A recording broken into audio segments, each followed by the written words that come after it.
I el motiu per fer aquestes tertúlies és que quan ens vam fundar fa un any, quan ens vam crear Òmnium Eixample, un dels nostres objectius era avançar cap a una societat més crítica i més capaç de fer front als reptes d'aquest segle XXI. No? Amb quin objectiu? Amb l'objectiu de crear un país lliure, un país millor i un país que prioritzi el bé comú, no? Per avançar cap al canvi social. I entenem que això es fa formant-nos, informant-nos i sent crítics.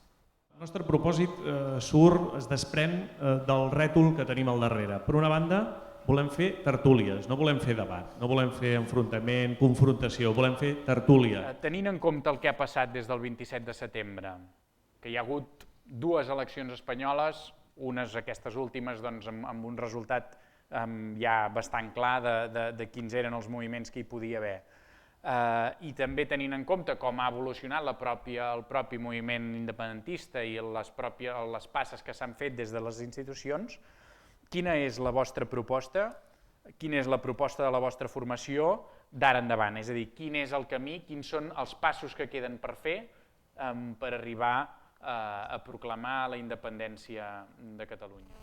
Nosaltres des del punt de vista històric de l'independentisme el que estem vivint i el que tenim entre mans és l'oportunitat més madura de fer realitat aquest somni i aquest projecte històric que havia tingut l'independentisme, que és tenir prou força per trencar amb l'estat espanyol i a partir d'aquest trencament democràtic, d'aquesta ruptura democràtica, edificar una república que sigui molt més aprofundida en drets socials i en llibertats i que es pugui repensar com a societat, en aquest cas com a societat del segle XXI. Jo crec que el problema de l'estat espanyol no és el PP, el problema és l'estat espanyol, que fa molts anys que té unes classes dominants que ningú les ha pogut desplaçar i que tenen una idea de que la unitat de l'estat és vital per la seva supervivència. Tenim gent independentista, gent neoindependentista i gent federalista.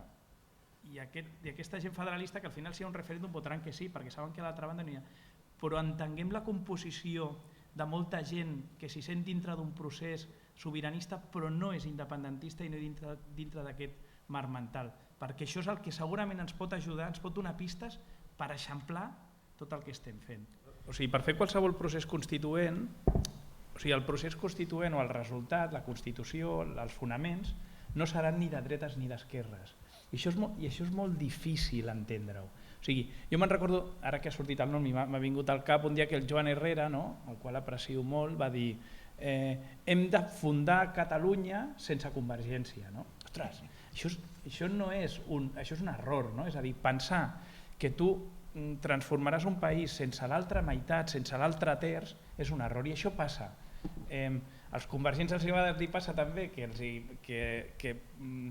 porten massa anys i que potser a vegades es pensen que hi ha coses que són seves, faig la crítica en aquest costat, que estem aquí en confiança, i a l'altra banda hi ha qui es pensa que per fer una transformació d'aquestes dimensions cal substituir a l'altre. I això és un error, és a dir, la construcció d'una república ha de ser amb totes les seves,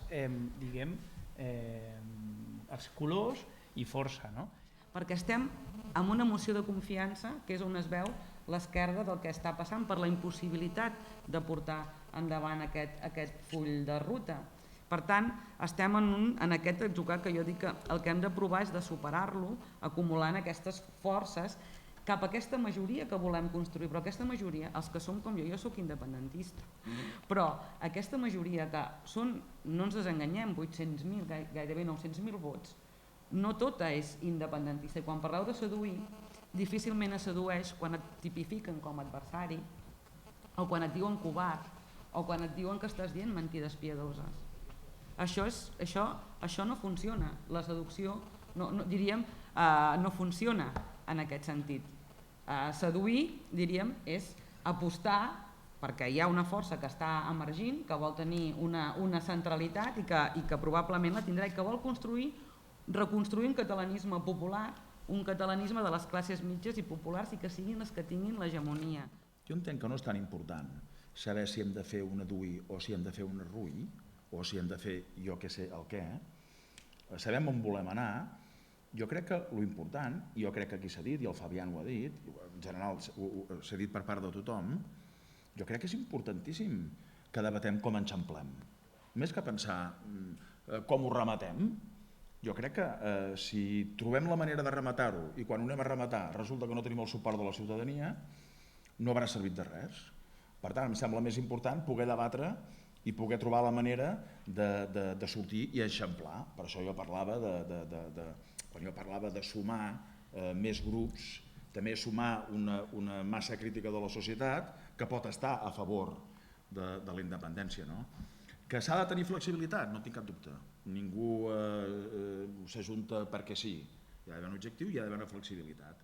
El cicle ha canviat i de que en matèria fiscal, per exemple, podem desfer el que s'havia fet en l'època de les retallades, perquè la societat ja no ha castigat electoralment les retallades i per tant podíem fer l'exemple que vam posar, tornar a tocar el tema de successions o tornar a tocar el tema de l'IRPF per donar un senyal molt clar, que és no hem vingut aquí a reproduir el que s'ha estat fent fins ara, sinó que estem en un nou cicle, no? I no plantejàvem una cosa tremendament revolucionària, era tornar al tipus de tributació que s'havia tingut abans de les retallades. Per tant, no és la imposició del programa d'esquerres de la CUP, però sí que jo crec que l'independentisme, si sap llegir que aquesta societat majoritàriament tira cap a l'esquerra, doncs li farà bé a l'independentisme fer aquesta lectura. I això, la feina que hem de fer nosaltres al Parlament l'hem de fer, però a més al carrer l'hem de fer nosaltres i l'han de fer vostès també.